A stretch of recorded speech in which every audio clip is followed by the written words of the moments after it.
And we're live. Welcome to the Best in Slot podcast, a Warcraft podcast by the community for the community. I'm your main host, Sparty. I'm here with my co-host, Midgettes. Midgettes, how are you this evening?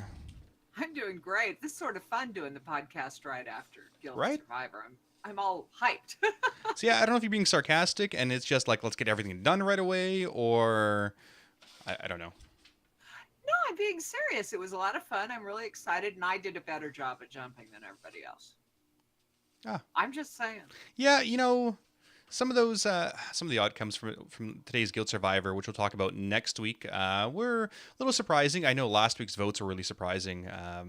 But yeah, I'm having a lot of fun with Guild Survivor, and it's too bad we don't see a lot of the backstabbing that's going on right now, because apparently there's a lot of it going on, and there's a lot of chirping going on between the teams right now. So. Well, Yeah. I'm waiting to see what the next graphic Lockhart comes up with, because he's been doing a great job. Yeah, I love Lockhart's graphics. But yes, let's get right into it. So this is episode 32. 32 weeks have been doing this thing, and today we're going to talk more about helping new or inexperienced players and creating a teaching or helping environment in your community. So, I mean, I'm excited for it. It's something that, we've been wanting to do for a little while. It's something Midge is very passionate about because she loves puppies and she loves bringing in these little stray puppies and raiders and turning them into like these attack dogs, right? Is that the best analogy to do it? Yes. Well, see, and it's usually somebody I run into either on Twitter or in game. We can talk about it more later, but they're looking for a home, and I bring puppies home to Sparty. Ah, yes. That's I hear about it all the time. Take this puppy, Sparty. Sparty, I found a puppy. Yeah, and then we help puppies along. So anyway, but why don't we start with the worst part of the week? All right, so I've got two of the worst parts of the week. I was actually scrambling to find one right before this stream. So Sparty's dad joke of the week. I did share a couple of these recently. Actually, let me double check my calendar here, see if I have any better ones. Let's see. We could just start bringing Sev in for them. Sev? We could. I mean, Sev has amazing jokes. We could just bring our guest speaker, Sev, for like a minute, and I mean, that's where I steal my jokes anyway. All right, so 2. How does a man show that he's planning for the future? Oh, I don't know. How? He buys 2 cases of beer instead of 1. Oh, good grief. All right, so this one's really funny. That's what you said about the last one. Okay, but this one's even funnier, which I'm saving for the second one. I know you guys are getting a 2-for-1 deal here. So a recent study has found that women who carry a little extra weight live longer than the men who mention it. Well, that's not funny. That's just fact. It's true. It's true. Keep your mouths shut, guys. Trust me. All right. So we've got our dad jokes out of the way. No, not Warcraft themed, sorry, but I'm sure we'll find some good Warcraft ones. Well, we've had some good ones, and you didn't write them all down. I know. I keep forgetting to write these. I have notes on my thing here, and yeah, I keep forgetting. Anyway, well, if you guys have good jokes, please send them my way. I love good jokes, and I've given away so many beta keys for new material, right? Like I'm stealing your material for beta keys. Well, I think we should do this out of order, because I think we should start with the Legion Artifact retirement quest, because that was a lot of fun. Yeah, the quest is actually really good, really well done. People had a lot of fun with this thing.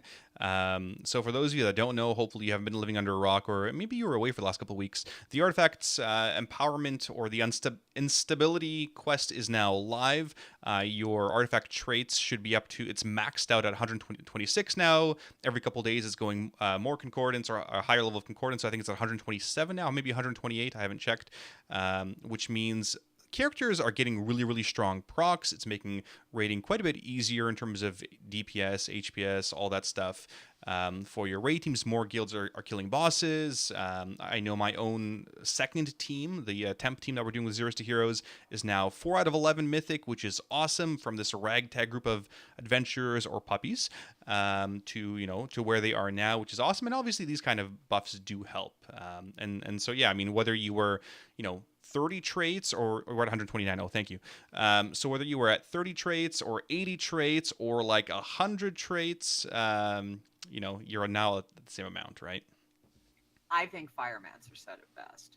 He said, imagine being that one guy who farmed like 100 AP traits. Yeah, I'm. In hindsight, I'm really glad that out of fairness and respect to my own time, I stopped like really caring about AP like after 80, 81. I think I'm 81 before the whole thing hit. So I'm glad I stopped there. I did like I've loved doing world quests. I love doing them, the AP ones all the time, the wardens ones, which are super easy, just fly to gate 5 billion AP. That's fine. The thing now is, well, do I really want to be trading in 1,000 resources for 25 gold when I roll a coin? I don't know. I mean, probably better use of your gold at that point. Well, you know what the best part is about it? What? So when Legion first came out, they had all of these class halls and all of these class hall mounts and pets. And I was like, oh, great, I'll get all my mounts up. Yeah, you had to max out the AP on all of them. So I discovered early in this that I can go finish off those pets and mounts, and I don't have to do all that icky farming. So I was all over it. Oh, that's awesome. So I'm explain this one more working time. on the monk. So explain this one more time. So going into these class campaigns, you had to get a full artifact? Yes. So for example, the monk, you obviously have to do the full quest line through the broken shore. You're going to have to do that no matter what. But most of them required maxed out 75 trait AP to get to get the empowered achievement to be able to get the next part of your quest and get your class hall mounts or pets. So now I'm able to go back, and I'm almost done with the monk. I've just got a few more quests in the broken shore, and I will have that. So I'm very happy I didn't do what Aelid did and do all of them at the time. Well, I'm sure it was fun at the time, and it was totally worth it, right? Like, I'm sure he enjoyed every second of it. Well, now he has all of his class. We have to commend Aelid because he has every single class and spec the Mage Tower achievement. That's pretty remarkable. That is pretty remarkable. So he's done that. I've seen quite a few people on my Twitter too. So for all of those people who work that hard to have all of your tunes maxed out and to be able to come in and do these Mage Tower challenges on every class and spec, congratulations and kudos. Yeah, I think it's absolutely incredible. I've seen my Twitter feed as well. A lot of the Warcraft devs that I follow are getting their 36th trait. Some of the raid devs are doing it, or 36th appearance rather. I've been sitting at my holy one, the entire expansion. I finally did the prot one just before I started streaming today, which took me one try. I did it a couple weeks ago before a Dungeons and Dragons that we did on Saturdays, and I got pretty close. This one I one shot no problem. So clearly the things helped a lot, and I didn't really know what I was doing. I tried the Ret one. I also had zero prep and had no idea what I'm doing for the Ret one or what talents to take, and I sort of did okay. Maybe I got to the first set of runes and then I died. But I sort of caught on. But yeah, I'm gonna try to get the rest of them done for my paladin as well as my warlock. The other ones I don't know. I'm probably just gonna try to get the mounts or something. See what I have time for. Do you have any other maxed out alts? I've got my warlock for my second team, right? Right, but I don't think you have any other. You said the rest. What rest? You don't have any other alts. I've got a boost I can use, right? Well, speaking of the Mage Tower, though, I think it's been well received in the community. Do you think we're going to have something similar to it in BFA? Yeah, I think it's a really good model to follow. It gives people really good solo content to do, something that is skill based, especially for those players that that really knew their classes early on. Those guys got their appearances really early on, with minimal attempts, whatever, with less gear than it was tuned for. Because originally it was tuned for normal or heroic TOS gear, and I think we got it in Nighthold or something like that. I can't recall exactly. But yeah, those guys get the appearance sooner. It's a really cool model to follow. I think we see more of it going forward. I've always liked the sort of different choices you saw back in Sunwell of what do you want to build first as a server. This thing is sort of the same thing as regions or whatever it is. I like it. I like the Mage Tower and Disruptor and whatever the other third one was. I forget now. But yeah, I hope to see more of it. What do you think? I think we're going to see it. And the thing I like about it is for those that are struggling more, they have a catch-up mechanic where they can come in and do that. And I like how they opened up the class helm mounts and pets too. So I think they've done a good job in that realm of being able to, make it challenging. And it's still challenging now. Matter of fact, the healer challenge especially the last part of the healer challenge, is harder with more gear because Yes. that one shot damage. But I think it's a good model, and I like that they have catch up mechanics. And because now more with the empowerment of the weapons, even more people are going in and finishing off some of the ones that they couldn't. So I think it's great. The people who got there first can say, hey, I've had it for the entire tier, and those that are following along can get it later. And I think it's great. Yeah. I hope everybody shares with us how they've done.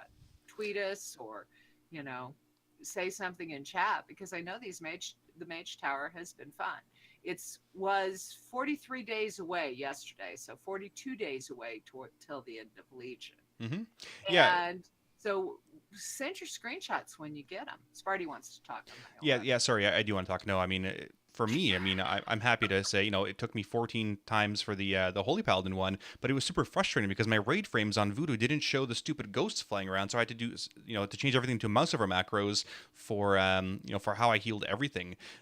Which wasn't a fun time. Zarania says he did the Havoc day one in like 10 pulls, which again, it's awesome. It's testament to, those really strong players that are getting these things done super quick. So it's good. Hopefully you'll see more Mage Tower style abilities. Again, it's like Proving Grounds, right? And I enjoyed Proving Grounds. I mean, it was a little frustrating because I had a stupid, dum-dum party and a tank that wouldn't use cooldowns and a rogue that wouldn't use interrupts, but it was like any other dungeon, right? Yeah, I was going to say, so like any other regular dungeon. Yeah, pretty much. Right. Okay. Did you have a hunter too? Don't forget, hunters can't be the problem they were. Oh, God. And I mean, the hunter pet was attacking the wrong things and breaking CCs. Yeah. Taunting things. Well, Warcraft did put out, I know WoW has had something out for a while, but Warcraft put out tips to complete your Legion checklist. So don't forget some of these things. So, for example, a lot of people are working on first aid achievements that they had in Legion, because those won't be here anymore. I need to do so a lot of people have been going through and getting those. So they have a checklist out there. It's on the front page of the news, and be sure to check it out. Yeah, I saw the checklist a little bit earlier. It's awesome, the checklist there in terms of clearing different things, and there's guides to different things. They're promoting a lot of different community initiatives, which is awesome. I'm just saying that my group started this Buddy Bird thing first, but then Friendship Bird and Perky Pugs. I saw a tweet from them. They did 5,000 carries, for players, which is incredible. Like, that's a huge testament to the group and the organizational structure and how long they've been doing them. That's awesome. I wish we had the capacity to do something like that. But yeah, that's an amazing thing they've done for the community. It is, and I think we're starting to see more and more of that, which is that's great. By the way, I was mentioning today, there's a certain person in your guild that does not have the Violet Spellwing, and we need to fix that. Oh, for sure. We'll definitely get him a Violet Spellwing. By the way, yesterday I was going to tell you it was the Dark Moon Fair, but since we've had Survivor, you already know that. But there's something you need to do at this Dark Moon Fair, Sparty. What is that? I have to be a Severus and get that stupid blimp. Okay. Well, I hope you do better on the dailies. Okay. It takes so long because like when he did it though, like I'm gonna say it. Sure, when he did it, you could trade the stupid things between characters, right? But now I have to do it. It's gonna take me years to finish this damn blimp. It is not going to take you years. I started when it first came out, and I got mine a few months ago. I just did it every month. You'd have to remember that part. Yeah, that's the part true. That's the problem. This is true. Did you see the Forbes interview with Ian? Oh, that was fantastic. So I was skimming parts of it at work. Lots of nostalgia. So for those of you that don't know, Forbes came out with an awesome interview with Ian Hazzikostas. It's fantastic. It's going through the entire history of the game, different interviews with different developers. Super awesome. A lot of the funny things and the challenges they had throughout the game. It's well worth the 1 hour watch, roughly. A lot of good feels, especially from someone like me who's been playing since vanilla, and vanilla players will always tell you that they've been playing for that long just because they have to. But yeah, I mean, it's totally worth it with the watch. It's great. It's fantastic. Here's the link from MMO Champ. We'll link for you guys in chat there. But yeah, it's totally worth it. Watch it. It's great. Oh, sorry, it's the wrong one here. There. But yeah, no, it's great. Have you seen it, Midgets? There's actually two things there. Oh, yes. And you combine them together. Perfect. There's the Forbes in. Yes, there was the interview, and then there was the history of Warcraft. Whoops. Yeah. Let's do the different things. The Forbes interview is more about BFA and feedback. And then the YouTube video, which is about an hour's worth, is several of the devs going through the history of Warcraft from now until, or from more vanilla till present. Both are good. One's a good read and one's a good watch. Yes, there we go. So, but the history of Warcraft, especially for people who've been playing for a long time, it goes through all of these things, and you'll have those feels and memories. It was wonderful. Yeah, And go ahead. So speaking of some of the stuff that's going away, that like I've been seeing a lot of my players do the first aid achievements. I need to get those done. Like that medic thing, apparently that's a bit of a grind. I saw somebody else in Zeros to Heroes get it today. Yeah, a bit of a pain in the butt. Apparently, I have the first one because you have to kill things for it to drop. Oh man, I'm gonna have to find some time and. You're going to have to find some time. Well, and if you want the set of matches, the Midsummer Fire Festival ends on the 5th. Oh, man. So do I have enough time to complete for a set of matches? Like, is there enough time? I think if you do the dailies and stuff, I'd have to go look. I'll let you know for sure. But that is the best toy in Warcraft. I love that toy. It's a pretty awesome toy. Yeah, I like it. But we'll keep working on that. So let's talk about beta.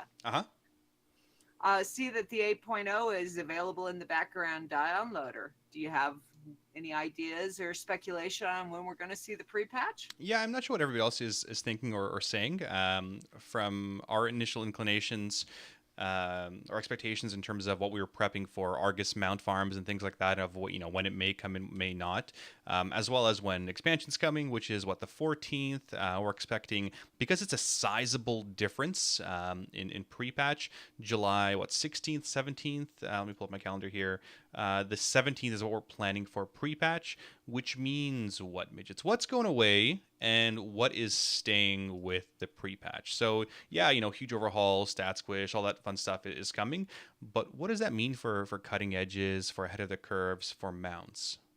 Now, from what I've seen, the mounts are still going to be available until BFA launch. Okay, that's correct. But you do go to personal loot. Yep. So I think that's going to make some changes. And then past that, I don't know. You probably know better than I do. I just get on and torment you. Isn't that what I do in game? Yeah, so once the pre-patch hits, which is what we're expecting on July 17th, based off, all the signs pointing to it, give or take a week. So between the 10th and 24th, we should guarantee a pre-patch. So personal loot, everything's gonna be personal loot now, which is fine. I'm glad, glad some of my officers and vets will be no longer need to use, master loot stuff. It might make this a little bit more complicated depending on what we decide for BFA. That being said, now we're doing cutting edge. So we're clearing cutting edge stuff and, getting things done.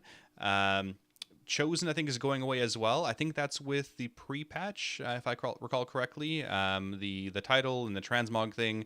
So people really want to get that done ASAP. I know there's been some interest between our guilds. We're going to try to put together a group here, get people their transmog as well as their title. The title is awesome. I love it, and I'm a huge title collector. So.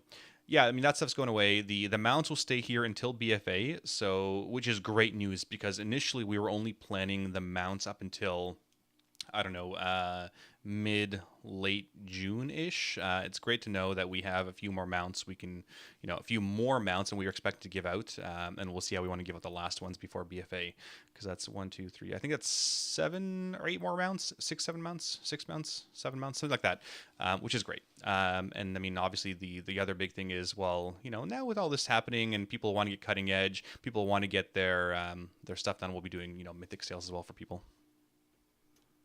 Awesome. Well, and that's exciting. I think we're going to talk a little bit more about that later.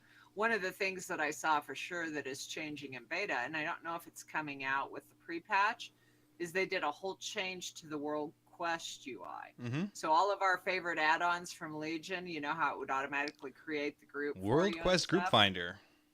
Yeah, it's not going to work anymore. You can still look for groups, but you won't be able to create ones.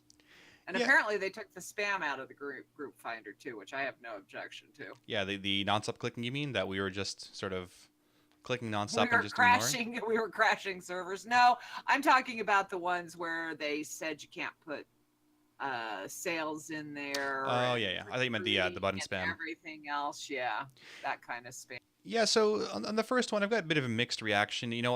People love the convenience. Honestly, like we all love the convenience of flying around, and it automatically puts you in a group where you click a couple times and it puts you in a group. That's totally fine, right? The convenience was super awesome, but sometimes it's not the best experience for the game or the intended experience for the game, and I understand why they break those things. Can be a little bit bittersweet, but you can still create groups, right? You can still go into Group Finder, type in your own group, type in the World Quest thing, create a group, and go, right? And that's I think what it was intended to do. A lot of it is still circumventing, through this add-on, which makes it again super nice, super convenient. But maybe they'll have to redesign some of the quests to not make them super crazy annoying. So the Well, we'll see what comes with it. I was sort of sad when I saw that one because that yeah, was one of my favorite tools in Legion. especially as a healer, right? Because you can't do a lot of DPS as a healer, as a holy priest, right? You can just sort of heal I go people. as disc, so I at least do a little bit more Well, damage. there you go. The other big thing is no sales through Group Finder, and I honestly haven't used Group Finder much at all. I've just been doing guild or stream stuff occasionally. So I guess it was a real big issue where most or a good chunk of the Group Finder text or group boxes were people selling runs, and there's nothing wrong with selling runs as long as you do it for gold, obviously, because that is totally fine.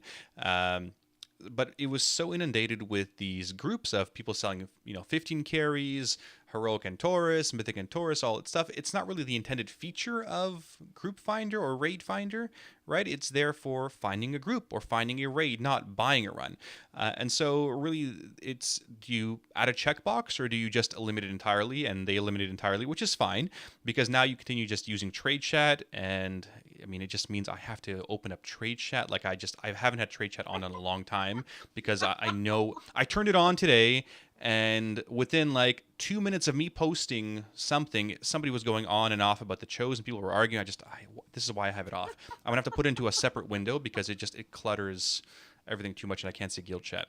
It Anyway, absolutely does clutter, but I do have Midget's comment of the week about trade chat. okay, perfect. Why on earth would you discuss anything important in trade chat when it's full of people who cannot get out of the fire?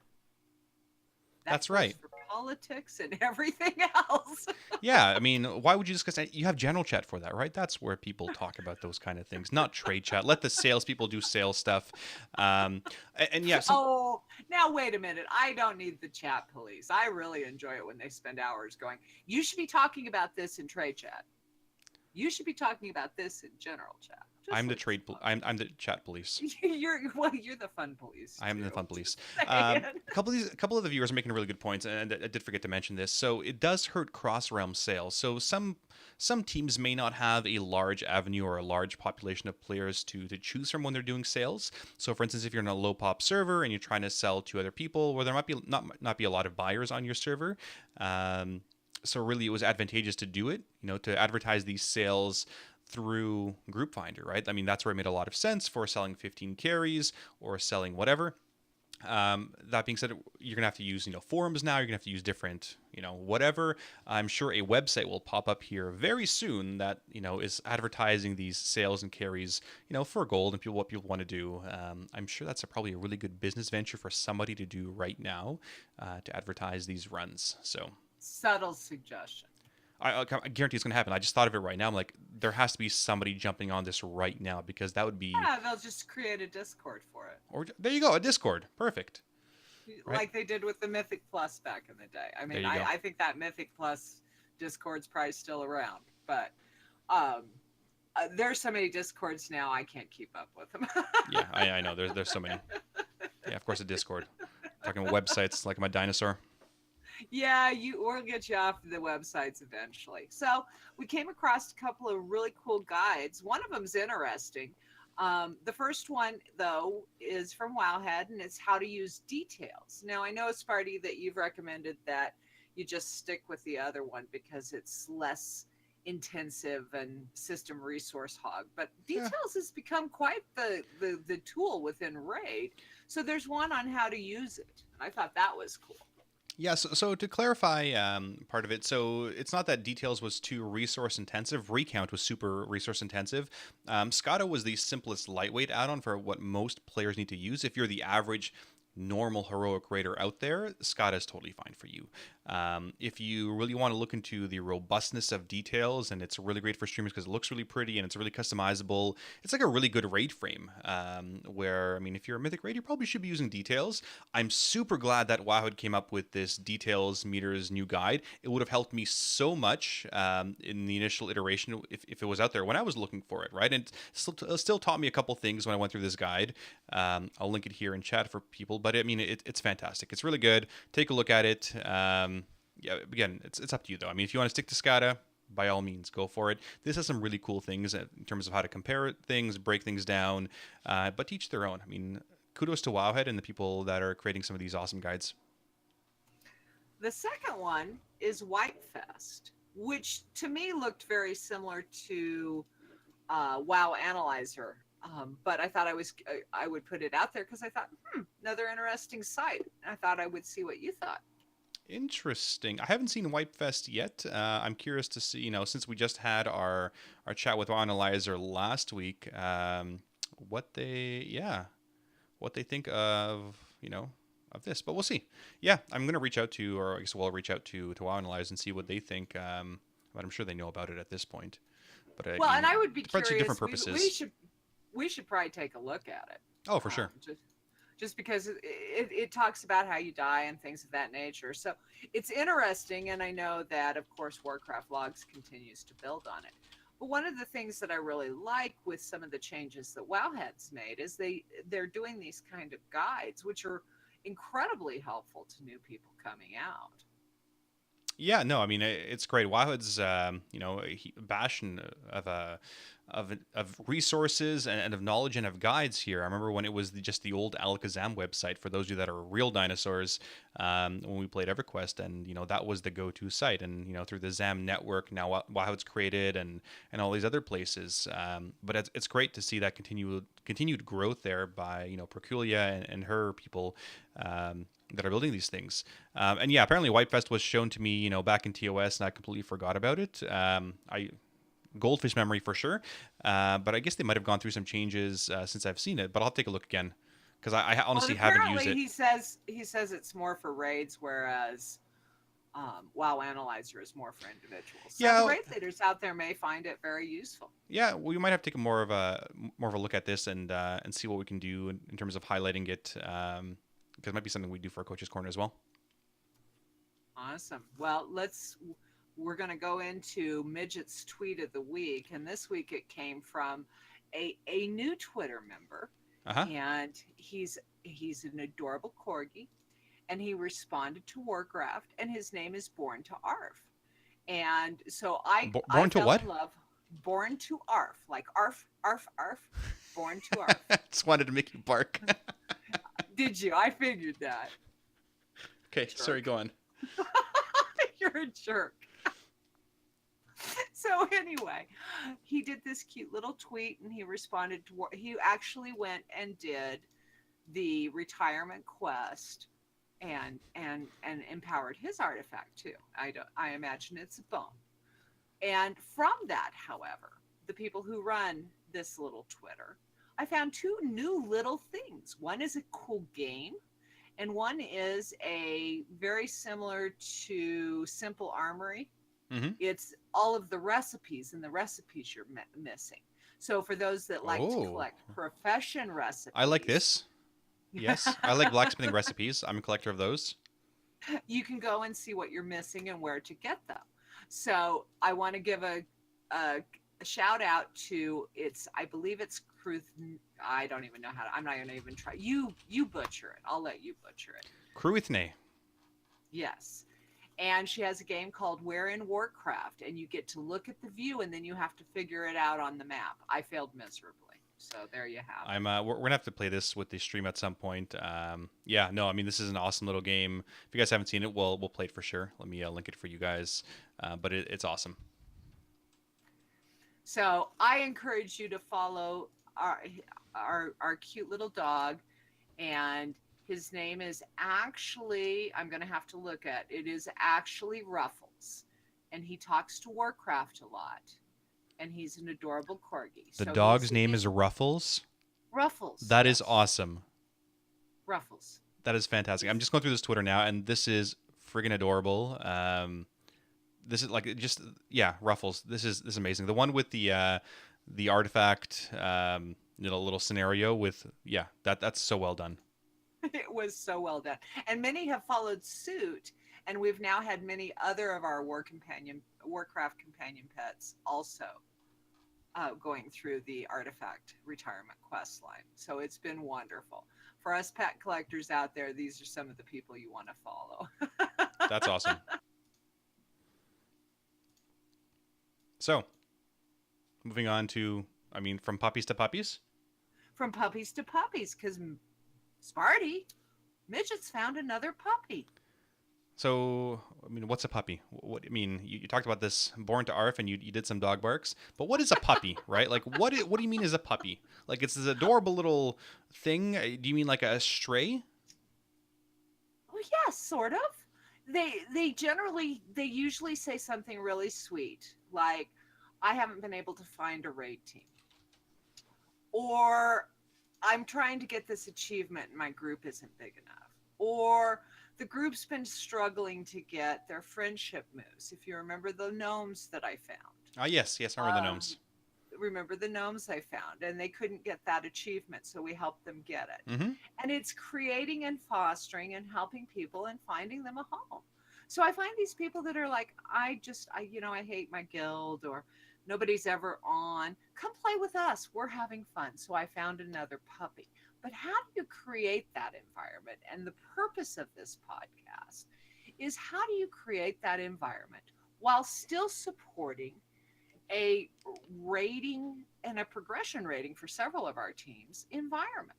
And sometimes we get at cross purposes with that. How do we continue to foster that kind of environment for growth where people can come and find a home? Because what our zeros to heroes forget is that they were once the puppies. That's right. They were once the puppies, and they were. I remember this. This was like 3 years ago. These guys were all around in my stream, and they said, "Oh, we don't have a guild. We can't do all this stuff. There's no one that's gonna play with us. We can't find a team. All these little things, right? That's what they came to me with all the time." And I said, "You know what? Fine. I will take all of you puppies in." Midgettes was just driving home, and she said, "Just wait till I get home." I'm like, "Nope, we're gonna get these puppies in right now," and we did. And so we created Zeros to Heroes. I remember that moment. And that's what a puppy is. So, Gotcha. But taking that, our puppies have grown up. Oh, yeah. Have they grown into attack helicopters, right? Right. And now they're busy raiding and being elite raiders. And yeah. Some cutting edgers out there. Yeah. Yeah. Trying to get them to come do some of the fun things sometimes is like pulling teeth. So how do you keep growing that environment so that you can bring in more puppies? Simple answer is with a lot of hard work and a lot of team support. A lot of what we do is it's volunteer positions, right? We're volunteering our time. I've been volunteering my time for too many years, and everybody else that's either a vet or officer is doing it for, the love of the guild or the love of the community, or for this greater purpose, right? Because they want to build something greater than just themselves, right? That's the short end of it, right? Like that's why, but how? Through a lot of work and, through realization that a lot of us started off, being new, being those noobs, being those guys that, were running around in gray gear because we had no idea why we wanted green gear. Because, what happens to your old gear? How do you repair stuff? Like we all start off at noobs at some point, right? So, you learn, right? And then you get that response of what? Okay, well, I learned everything myself, and it was stupid and tough, so you should do the same. Yeah, but doesn't that mean, though, that if I gave Midgettes here the tools to succeed and all the tools to learn, like WoW Analyzer and Wipefest and how to read Warcraft logs and how to do research, wouldn't that have made her a better raider sooner and a better raider on my team? Like, wouldn't have all those things happened? Well, or does she need to go, walk through the coals and then walk through the snow 5 miles uphill both ways? I don't know, not necessarily. I mean, just because we did it by ourselves, yeah, it's great. It's a great testament to our own learning and that kind of stuff. But I don't think it's necessarily the best path. And I'm a huge proponent of, imparting knowledge onto the next players and really sharing what you know, because that really strengthens your team and community, doesn't it? Maybe? It does. Well, and here's the thing, Sparty. One of the things that founded, had me starting to help you long before Zero's Heroes came was that you were showing people how to raid. And I remember some of our current raid leaders used to go to your flex runs, the flex raids, Mm-hmm. with the death jesters. And they were dying in fire. Deadman, who became one of your tanks, Oh, yeah. fell off of whatever. Galacrass? Yes, there we go. Fell off that tower and got stuck. So, we all learned. I remember helping him fill out his application for Death Jesters. Wow, that's awesome. So those are the kinds of things that it made this community grow. And it started with an idea. So how do we keep it? And this is something I battle with, because sometimes I get really frustrated because it's like, I got time to do that. I got to raid and da-da-da. Wait a minute, come back here and play with midgets. Let's do an achievement run. Let's do that. And we've got a lot of people that do great things. Look at Shortville. Look at the things that he's created. Oh, God. Poor guy got voted out today. I know. I know. I feel so bad. But Amy was doomed to get voted out eventually, because Yeah. Amy was the sub that kept making it. But, we've created that community. How do we foster it and continue it? Especially when you've got different personalities. You've got your raiders up here, and they want to be first on the server, and they're focused on doing as many mythic pluses as they can. And they truly, especially in the beginning of an X pack, don't have the time to necessarily foster what we call our coffee runs. So how do we keep combining that and making it go? So what it comes down to, I think, is just straight up time, right? Like, it's a huge time investment.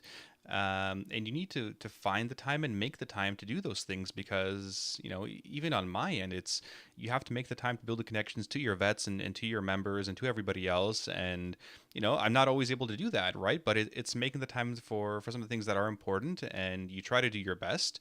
But I mean, to start off, right, you need to share your experiences, right? Like, I mean, we were all noobs. Trust me, Sparty was new at a lot of things too, and using the wrong talents sometimes when he was early raider, and I was a healer. I was a ret healer. Can try to imagine right now a ret healer, right? Your full ret spec. Maybe, a couple, let's say you got healing trinkets at best.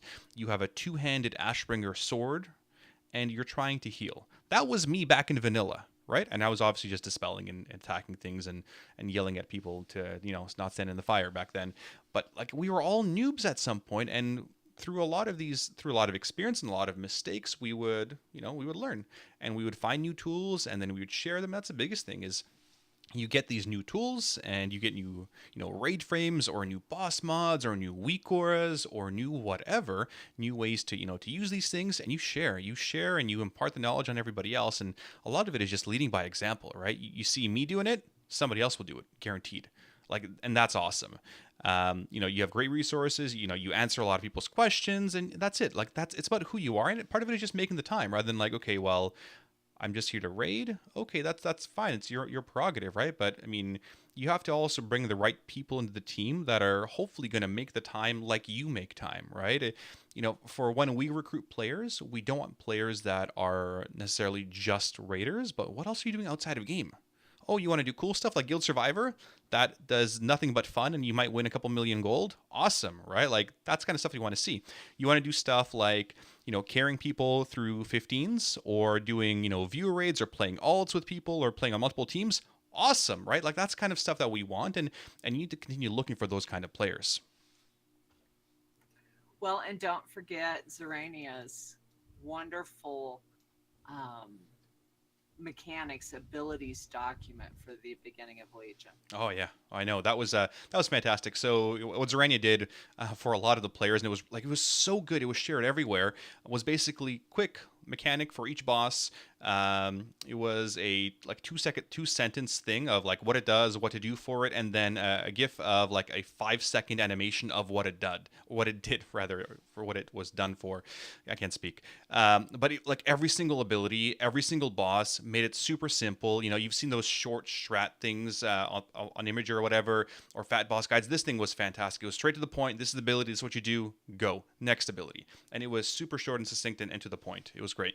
And he says he's going to do even better for BFA, which is awesome. Like that's what you want, right? And it's not necessarily just for Zorania. I mean, I'm sure it helps him as well, because I'm a huge proponent of, well, you got to teach, right? In order to, you know, there's this whole myth that I like to propagate of, well, you know, you only, you know, you remember 10% of what you hear, and, you know, 20% of what you see, and 30% of what you see and hear, and all that stuff, and it goes up to like 90% of what you teach, right? And if you teach these things and you know these things, and when we did coaches corners on how to teach these things to different players, right, that makes you understand the material that much more. So it's not, I'm sure, not just for his benefit, right, or for the guild's benefit, but for everybody's benefit. And you want to continue to foster people like that and cultivate those beautiful flowers that are these great raiders that want to do more for not just themselves, not just for the team, but for everybody. And maybe not knowingly doing those things for everybody, but they are. And they're such a huge contributing thing to your team. Like you can't lose these kind of guys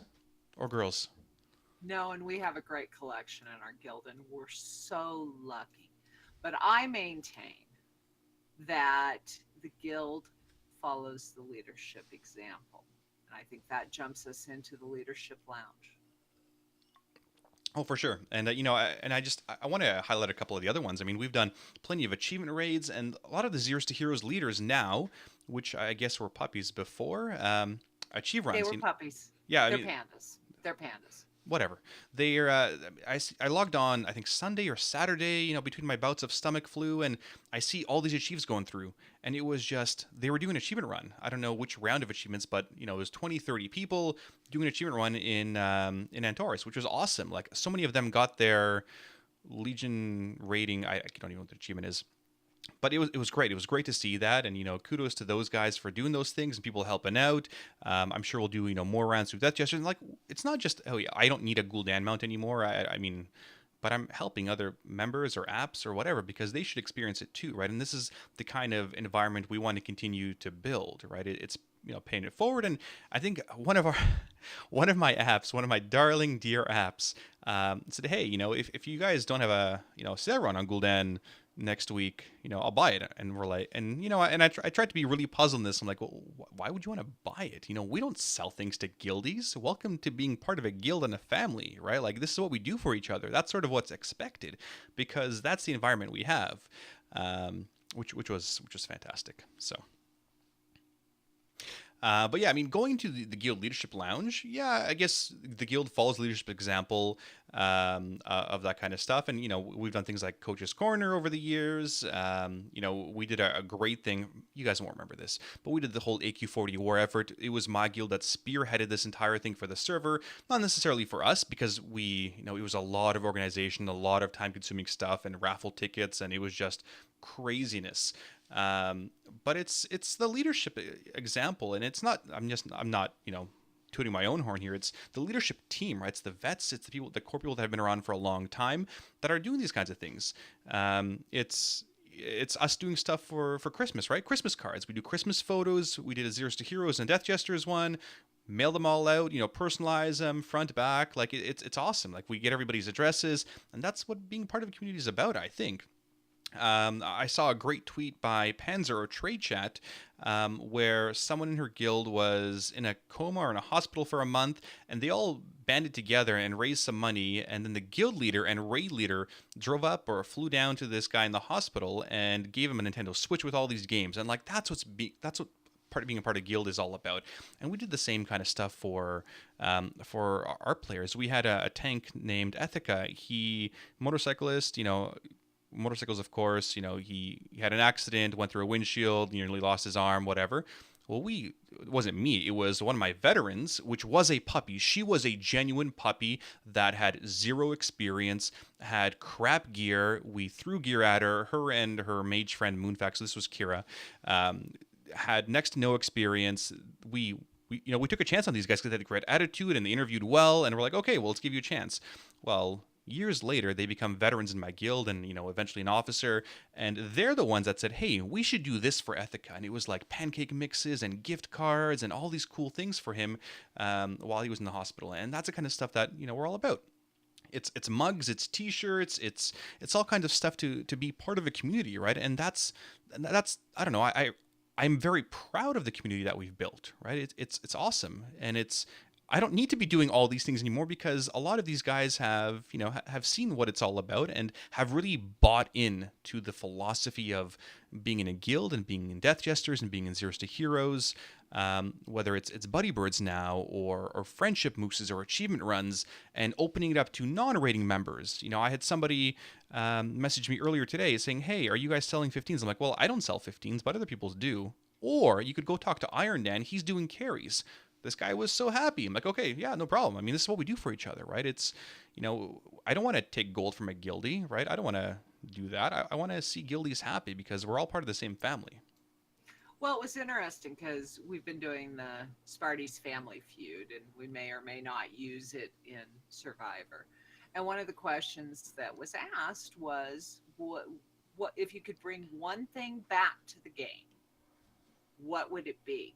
And I was astonished at how many people said when guilds felt like family. And I thought, I have a family. I don't understand. Would you like to come to my guild? Because that's all I could think was, well, here's another puppy. They don't have a family. Because we're a family. I think that's just it's such a sad answer. And like, I don't mean it's sad, in a bad way. I'm like, I wish we could take all these guys in because people say we're the anomaly. Guilds are like that are the norm. We are an anomaly, and that shouldn't be the case, right? It should not be the case that guilds like this, and yeah, we put in a lot of extra time and effort and everything else, but there should be more guilds out there. And I see Zodiac says, I wish there were more guilds in you like this. I'm sure there are. They're probably tougher to find, guaranteed, right? At the same time, Zodiac, people have gone from EU to US servers. There's plenty of people playing right now in Zeros to Heroes that were former EU players. But yeah, I mean, we're definitely looking for more, and sometimes it takes a bit of a leap of faith to join these, and a little bit of money to serve a transfer or create an alt, and that's fine too.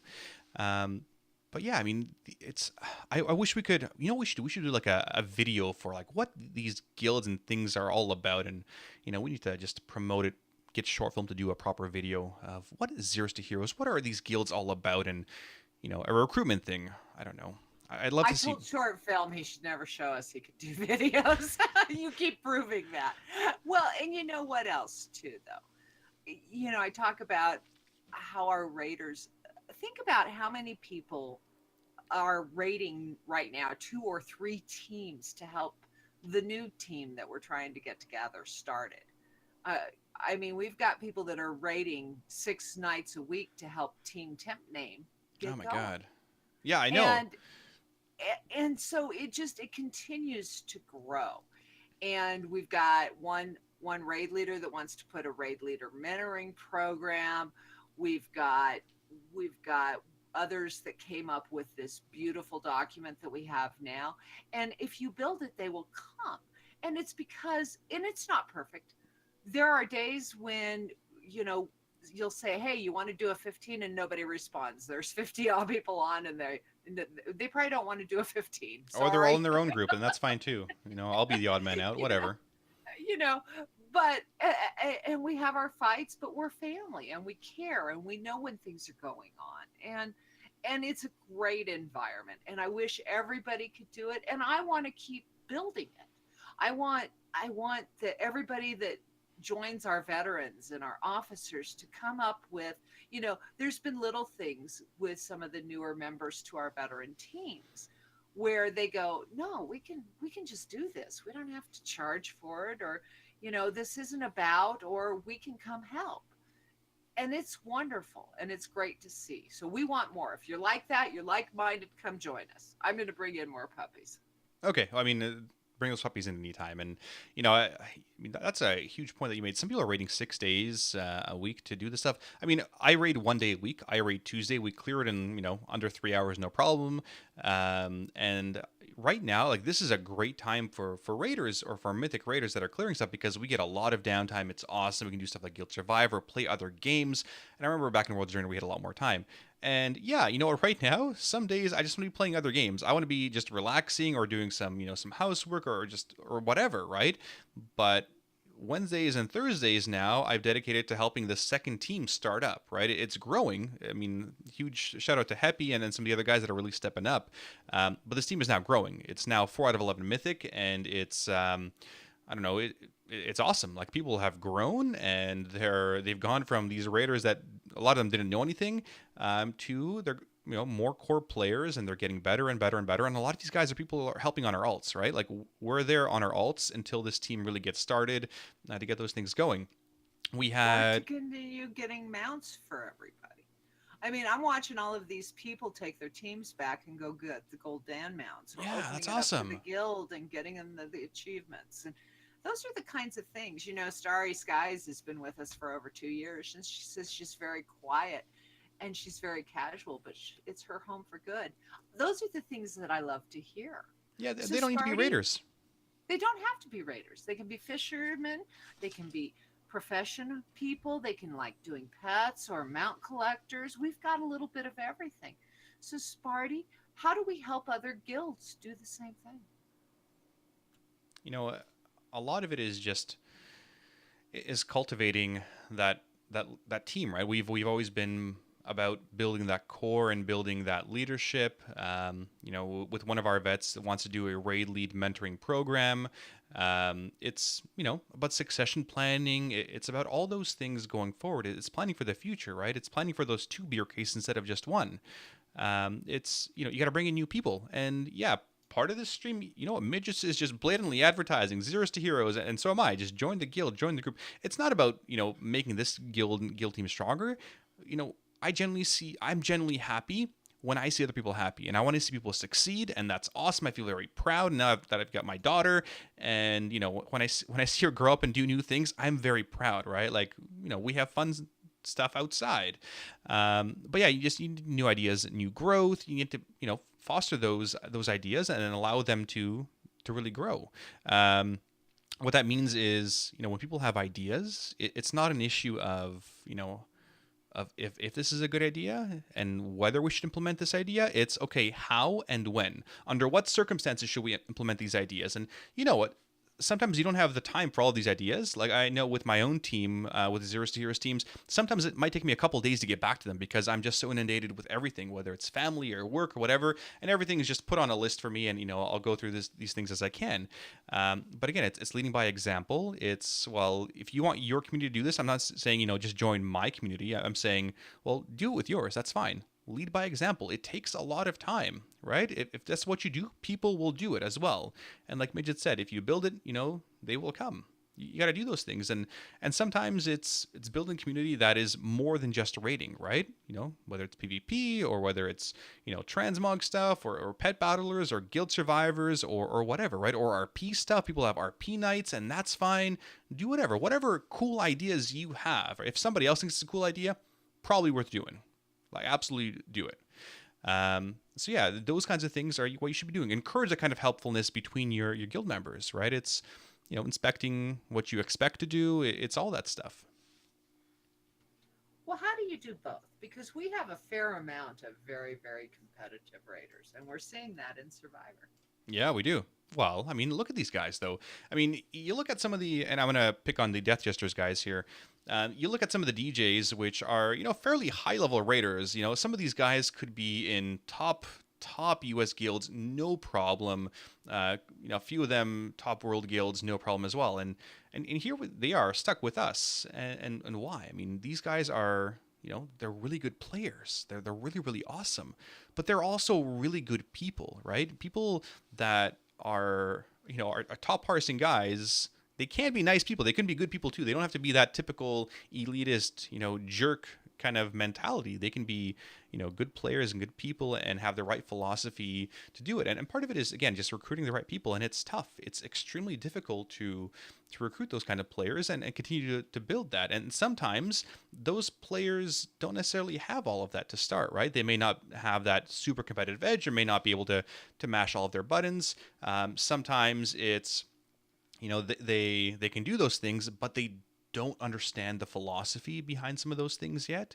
And so you teach those things, right? A lot of the original viewers from the stream years ago, or the Zeros to Heroes, they don't know yet until they see it, right? They'll see people talking about it in Discord. Hey, we're doing some runs and you want to join us. They see us doing Guild Survivors, those kinds of things, right? You got to find the right people, right? It comes back to all of our other podcasts. You got to have the right people at the right seats in the bus, and make it work, right? You can find that balance, and it's tough to find that balance, right? And there's been plenty of times where I've had an awesome player and I've had to let them go because they just were not right for the community. And you have to decide, based off of your integrity and what your philosophy is, and where do you want to strike the balance of, is this right for the guild? Is this right for the team? What do I want to build here? And for some teams and some guilds, it's about rating, and that's fine. That's totally fine. It's your own prerogative of what you want to do and what your end game, goals are. But yeah, with me, it's been really community building. It's striking that balance between, we have some awesome raiders and we have some great people, and we have both, right? Like we have both in the same group, and that's such a difficult thing to do, right? And it's awesome. It is awesome. And I think that it's one of those things that we've been blessed. As much as we talk about how wonderful it is, we have such a wonderful group of people, and we fight. We get mad at each other. I think I'm mad at you at least once a week, and vice versa. But we still come in and try to do what's best for the community.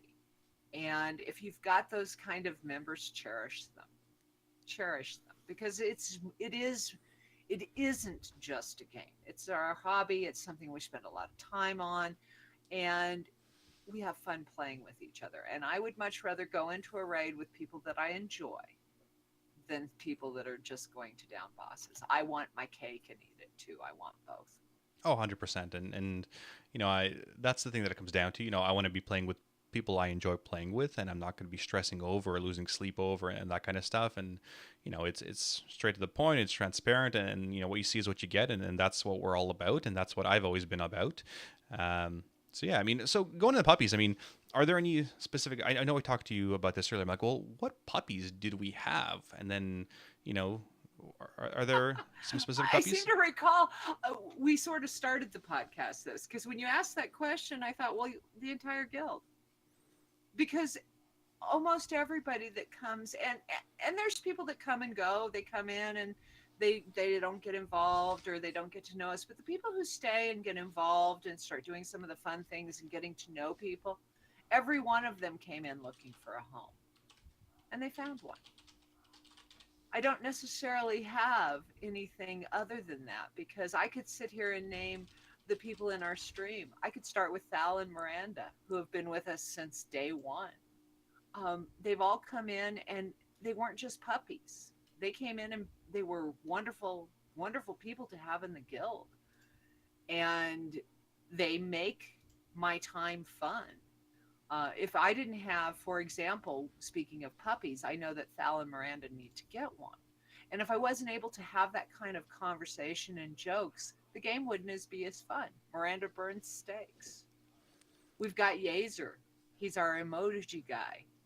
I remember when he used to come and wipe with us in those early flex runs. The same can be said for Hash and so much of Team Wobble Gobble, which was your first mythic progression team.